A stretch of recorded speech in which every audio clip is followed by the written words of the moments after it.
In our digital age, more and more people are turning to social media for mental health advice, but that advice may not be the most reliable. Yeah, this is really important. So according to The Guardian, the top 100 TikToks posted under the mental health tips hashtag were vague, unhelpful, or just downright false. Dr. Cheryl Ziegler is joining us now to talk a little bit more about this. Dr. Ziegler, good morning. Good morning. I caution myself on everything I hear. Maybe there is some truth somewhere in there, but you got to do your research really with these. So what is the negative impact we're seeing that comes along with these videos?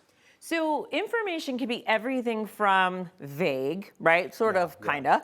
It could be just flat out wrong, or it could just be misguided or uncertain. Like, oh, you have this sleep problem, take this supplement. Oh, and by the way, I'm either getting paid to tell you this, or it's my company. And so that's the problem. Is they had a group. Now, by no means is this some massive research study. It's kind of like a survey, but we did this last year, we covered this, and the stat was even higher. So it's at least half the information, if not upwards of even 90% of information. And again, so it could be everything from just the things people are looking up. They're looking up things like neurodivergency kind of issues. So that could be ADHD, autism, depression, anxiety, and then some other pretty serious mental health issues.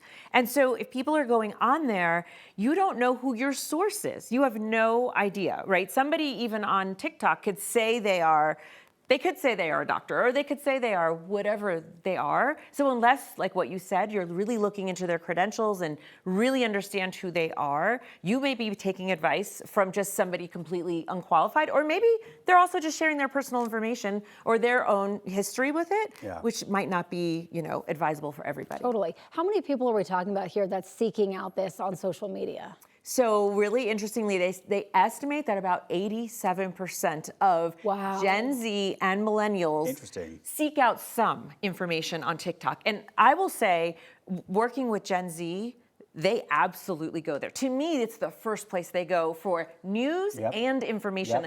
I'll have kids say to me, like almost telling me I'm right, like, oh yeah, that's right, because I saw that on TikTok, and they're not joking. They're not confirming because you have all these degrees and you're a professional, I think, but because you are saying what they heard on TikTok. Exactly, and they're totally serious. And then I always take like a little moment to say to them, hey, you have to look at your sources. And I will say for parents listening or anyone listening, this is what we went through with Google, right? People go on Google and they do those searches. Just look for the sources of the information. I want to touch on something real fast that you said right there, because I think for mental health, for the most part, it's never one size fits all. What works for me is not going to be the same for you, because we're in totally different environments right there. Can you elaborate a little bit more on that when you're trying to watch these videos? Yes. So that's the thing. When you're watching the videos, what you're not getting, what you're mostly getting probably is somebody's experience, right? Hey, here's what worked for me.